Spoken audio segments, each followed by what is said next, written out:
Energy. We use that word for absolutely everything, don't we? Think about it.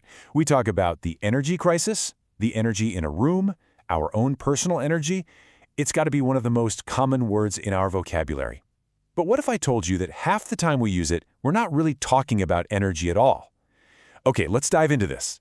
Yeah, you know exactly what I'm talking about. You walk into a room and you can just feel the tension, where you meet someone and instantly get a sense of bad vibes. We use this word energy to describe these feelings, right? Our intuitions, our emotional reactions. It's a really powerful metaphor for how we experience the world socially. And then, of course, there's this. That afternoon slump hits and you grab a can that promises a pure jolt of energy.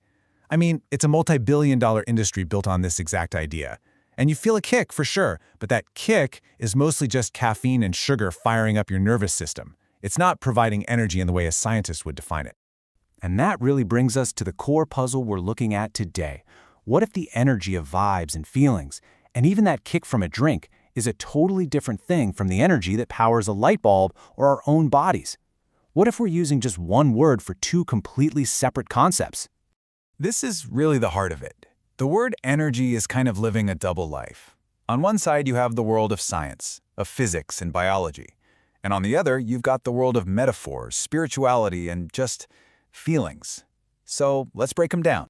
So here it is, laid out as clearly as possible. On one side, you've got scientific energy. This is a force that's quantifiable, it's measurable, it makes things happen in the physical universe. And on the other side, metaphorical energy.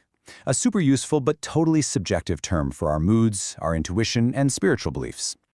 All right, let's put on our lab coats and start with the hard science. What is energy? When you strip away all the metaphors and the vibes, what does physics actually tell us? You know, the definition in physics is actually beautiful in its simplicity. Energy is the ability to do work. And work just means applying a force to move something or change something. That's it. Whether it's lifting a heavy box or powering a single cell in your body, it's all about making something happen.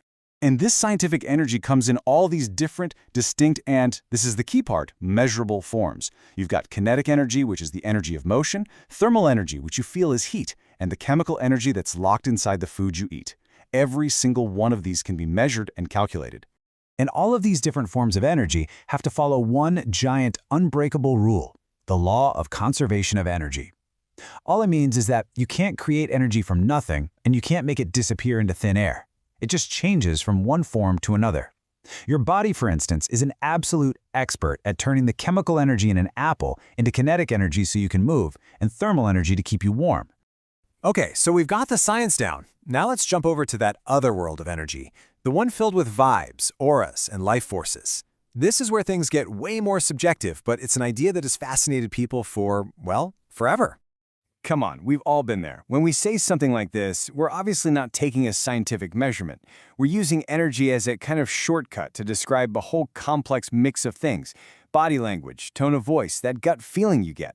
It's a social and emotional idea, not a physical one.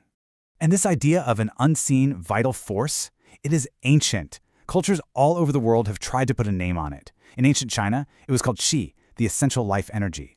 The ancient Greeks called it pneuma. Fast forward to the 20th century, and philosophers were talking about an elan vital.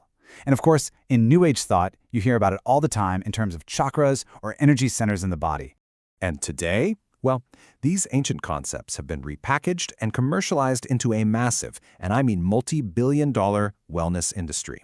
You see it everywhere, practices that claim to balance your qi or align your chakras, all promising health, harmony, and well-being. So what happens when these two worlds, the scientific and the metaphorical, slam into each other? When we start talking about vibes and auras as if they're the same thing as thermal or kinetic energy? Well, that's when we start wandering into the world of pseudoscience, claims that sound scientific but have absolutely no basis in the scientific method. Which is a fair question, right?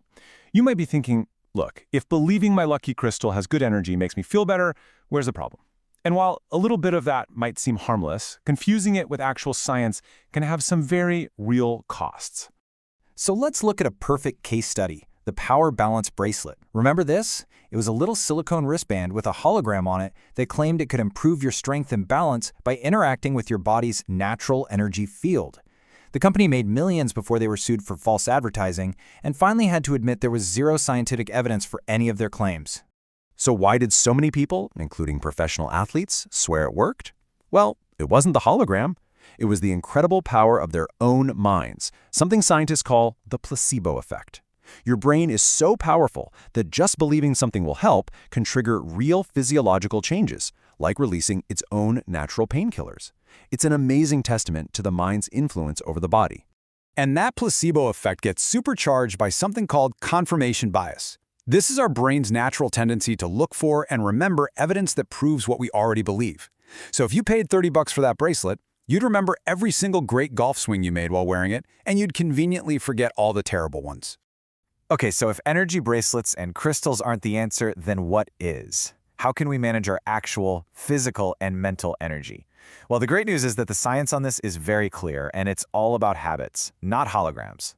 You know, the real science of personal energy management basically comes down to three main pillars. First, balanced nutrition. Food is the actual fuel our bodies turn into chemical energy. Second, quality sleep. This is when our body does all its most important restoration and repair work. And third, regular exercise. It sounds kind of weird, but using energy actually trains our body to become more efficient at producing it.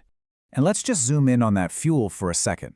This is where our bodies get their calories, which is the scientific unit of energy. Carbohydrates and proteins give us about 4 calories for every gram. Fats are the most energy-dense, giving us 9. This isn't mystical energy, it's just measurable fuel for our biological machine. So what's the big takeaway here?